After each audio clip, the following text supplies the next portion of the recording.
Hey everyone, how's it going? Welcome to NoDQ video right here on NoDQ.com and the YouTube channel. We have WWE Money in the Bank this coming Sunday, live on the WWE Network. NoDQ.com will have you covered. I will be doing live play-by-play results on the site.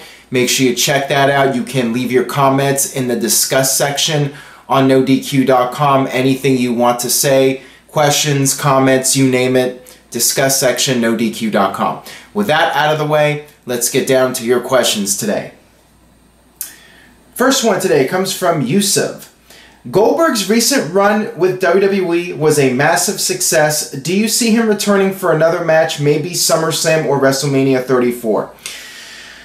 I'm not sure I would go as far to call it a massive success. I would say yes, it was a success to a degree. The video game sold well.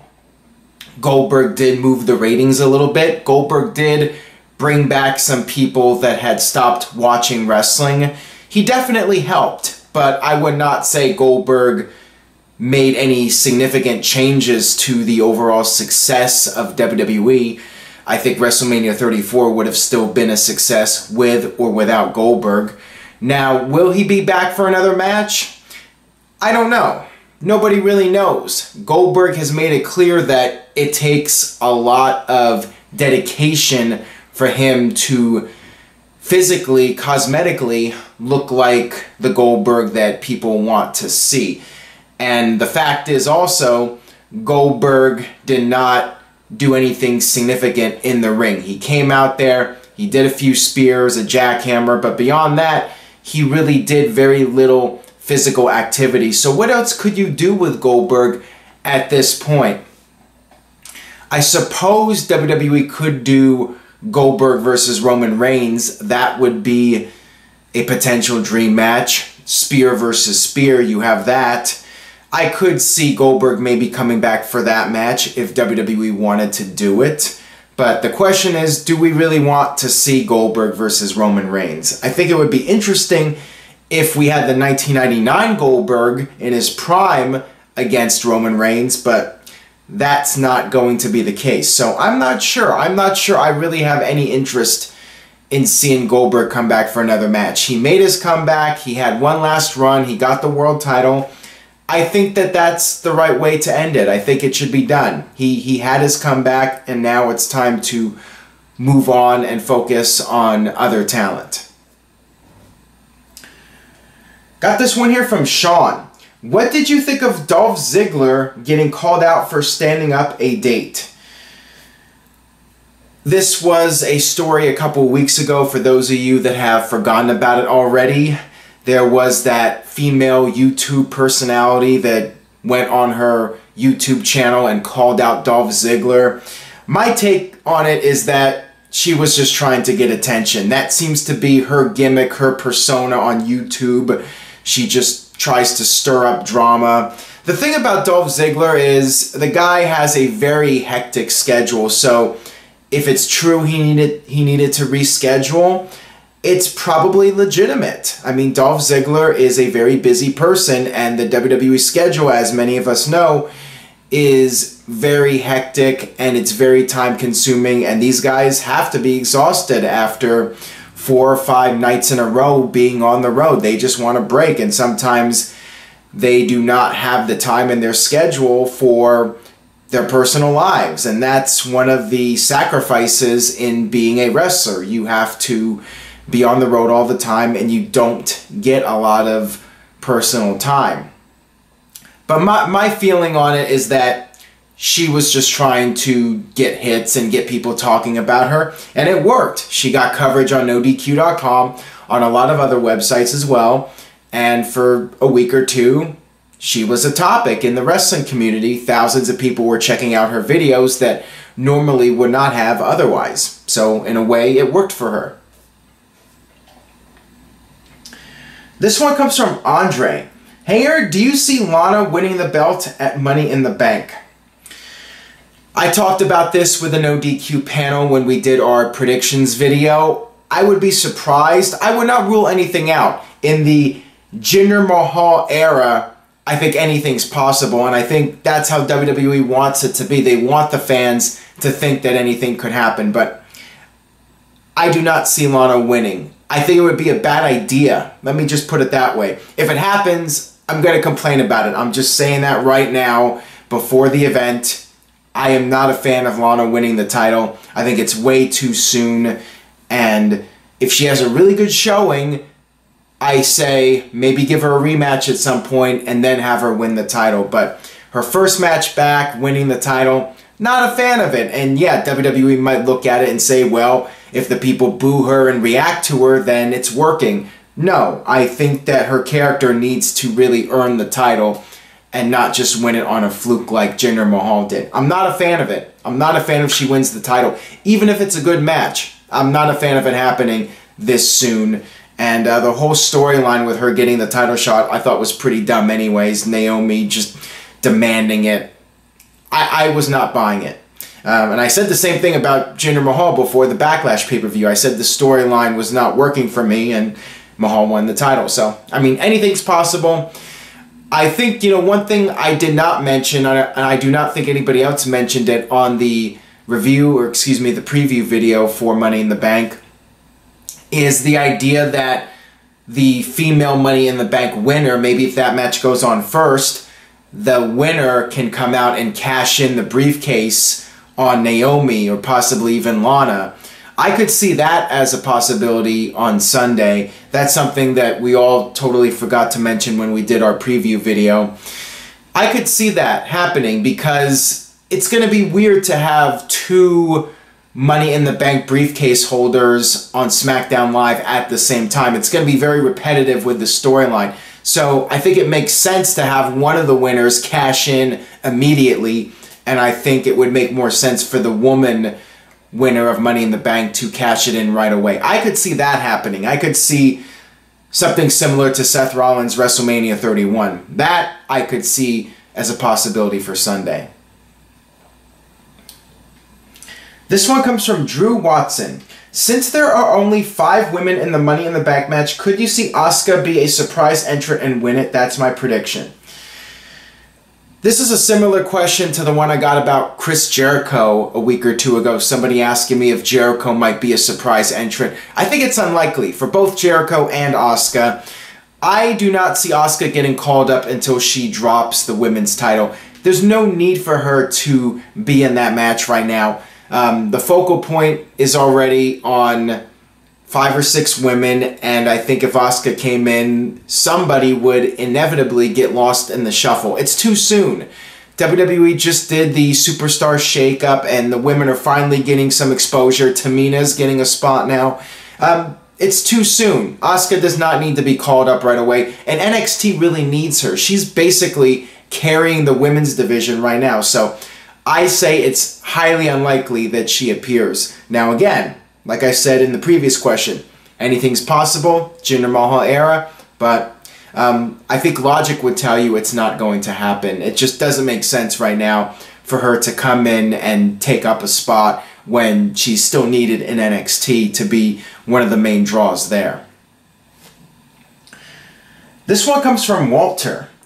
Do you see the women's Money in the Bank ladder match continuing, or is this a one-time idea? I think it depends on how well the match goes over. I think if it's a huge success and it goes over really well and it's a very memorable match, I could see it becoming an annual thing. Now, people have been asking me, what about a tag team Money in the Bank match or an IC title Money in the Bank match? I mean, I think the Money in the Bank matches should always be for the world title. That's just my own personal opinion. I'd like to see another women's Money in the Bank match if this one on Sunday is good. I'm just not sure if it's going to really be able to live up to expectations. I think going in, most people are assuming the men's match is going to be the best match. If the women can steal the show on Sunday, then yeah, I could definitely see it returning. But we'll have to see. Right now, everything's up in the air. Who knows if the women can pull it off. But I did a poll on NoDQ.com asking people, and so far, the vast majority of people seem to think the men's match will be the best match of the night. So we'll see. We'll see if the women can shock the world and deliver a classic. We'll see. This one comes from D-Ran Harris. Hey Aaron, what 6 women would you put in the Money in the Bank from any era? I would put in, of course, Trish Stratus and Lita, the 2 biggest stars of the Attitude Era and the Ruthless Aggression Era, arguably. And then I would put in AJ Lee, who in my opinion helped really kickstart the Divas Revolution into the women's division that it is today. And then the 3 top stars from right now, I would say Charlotte, Becky Lynch, and Sasha Banks. Those would be my 6 women for a dream Money in the Bank women's match. This one comes from The Sinful Saint. Now that the females have had more extreme matches, can we expect a women's Elimination Chamber match? Again, I think that part of it will depend on the success of the women's Money in the Bank match, but I think another thing is WWE trying to be innovative by doing these women matches and break ground and do something that hasn't been done before. So even if the match on Sunday isn't an all-time classic, I think that there's still a decent chance we will see a women's Elimination Chamber match. We saw, what was it, 2 years ago, we saw the IC title Elimination Chamber match and a tag team Elimination Chamber match. And, going back to earlier, I wasn't a big fan of those Elimination Chamber matches, the tag team and the IC title, even though it was something different. I wasn't really a big fan of those matches, and I guess that's why I'm not really a big fan of the mid-card titles being in the Money in the Bank matches. But yeah, I could see the women potentially having an Elimination Chamber match maybe next year if the Money in the Bank match is a huge success. They did Hell in a Cell. They're doing Money in the Bank, so the next logical step is Elimination Chamber. Got this one here from Frederick. Hey Aaron, now that Austin Aries has lost his 3rd match to Neville, do you think that this is the time to move him from the Cruiserweight to the main roster? Depends. I think one of the factors is, what are you going to do with him on the main roster? I think somebody suggested the idea of Austin Aries versus The Miz, which I like. I like that concept. I'm not really a big fan of Aries feuding with just random people in the Cruiserweight division. I think he should either be in the hunt for the Cruiserweight title or be the champion, or he should be on the main roster. So I would say if there's no plan for Austin Aries to beat Neville at some point, then I say put him on the main roster and give him a good spot. If Sami Zayn can be a big star in SmackDown, make Austin Aries the Sami Zayn of Raw. Make him, the smaller underdog that does all the flashy moves that can be pushed to some level and be a fairly significant star on the Raw brand. I think Austin Aries definitely deserves that spot in WWE. I think he's proven himself to be one of the best in the business. So I would say, yeah, put him on the main roster if you're going to give him a good spot. If he's going to get lost in the shuffle, then maybe he is better off in the Cruiserweight division. Who knows? This one comes from Dakota. Remember when Buff Bagwell injured his neck in WCW? Was this a legitimate injury or a work? This was a legitimate injury, and he was very lucky that he did not get paralyzed. That was a really scary situation, and keep in mind, he was out of action for almost a year. I think it was like 10 months that he did not wrestle. If it was a work, he would have been back way sooner. Why would you have a guy work an injury for 10 months? That doesn't make any sense. Of course, I mean, everyone watching at the time knew that that was a legitimate injury. And, maybe WCW would have been dumb enough to have somebody do a fake injury for 10 months. But to answer your question, it was, in fact, a legitimate injury. And fortunately for Buff, he was able to make a comeback. Now, another topic is how badly WCW screwed up his babyface turn, having him appear in the Georgia Dome and give this great speech to the fans in Georgia and in his home state, only for him to turn back heel and join the NWO a week later. That was so dumb. That was just one of many stupid things that WCW did. Even though I really enjoyed Buff Bagwell and Scott Steiner as a duo, I think having him do that was a bad idea. Maybe they just had it done to kill time so he could do something until he was recovered from injury. Who knows? This one comes from DJ Witty. Yo, Aaron, what do you think of SmackDown Live using the split screen during commercials? Do you think Raw should do it too? I really don't care personally. It doesn't affect me because I either watch it on PlayStation View's DVR and I can just skip over the commercials, or I just watch the YouTube clips. So far, it doesn't seem to be helping WWE at all in terms of viewership.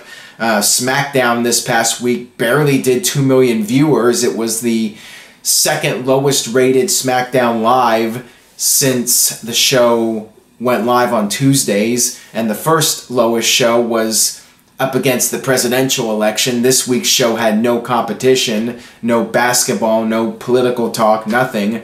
And it's just a sign, you know, that people are losing interest in not just Raw, but SmackDown as well. The WWE brand is slowly losing fan interest. And I think having that technology with the commercials isn't really not going to make a difference. If the show's entertaining, people are going to watch. If it's not entertaining, people are not going to watch, even if you keep the action going during the commercial breaks. Just, it's not going to make that much of a difference one way or another. This one comes from Deplorable Hamp. My first question after no longer watching WWE is, why did WWE turn the Radicals heel after just 2 weeks after their debut? From what I remember, they really needed to balance out the rosters. When the Radicals came in, you already had so many baby faces. You had The Rock, you had Mankind, you had Too Cool and Rikishi. There were just so many good guys, and you needed some strong heels. You really only had DX as the top heels. So by turning the Radicals heel, you were able to build up the heel side. And also at that time, Chris Jericho was becoming a fan favorite. So it only made sense to turn them heel. I think it was the right move in the long run for those guys.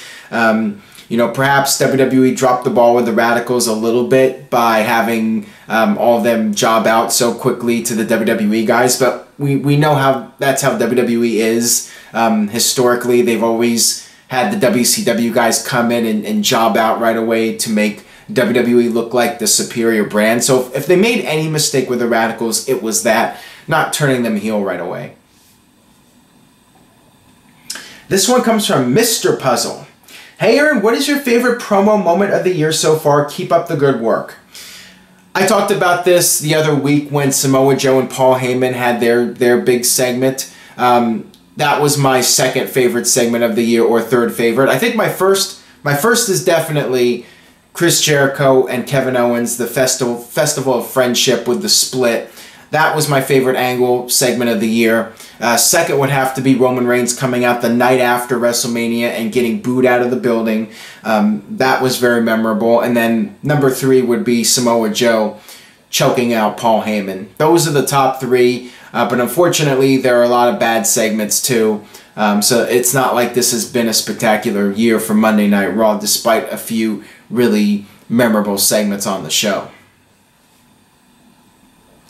That'll do it for No DQ video. Thank you guys so much for watching. I appreciate the continued support from you guys. Please, if you got a minute of your time, share this video, go on Facebook or Twitter and post the link to this video. Tell a friend. I'm sure you have a friend who watches wrestling. Tell them to check out No DQ video. Hopefully they like it. Hopefully they can spread the word. Word of mouth can go a long way. And that's one of the best ways you guys can help out. Another way is to pick up a t-shirt at ProWrestlingTees.com, search No DQ, and I will see you guys very soon for another edition of No DQ video. See you next time.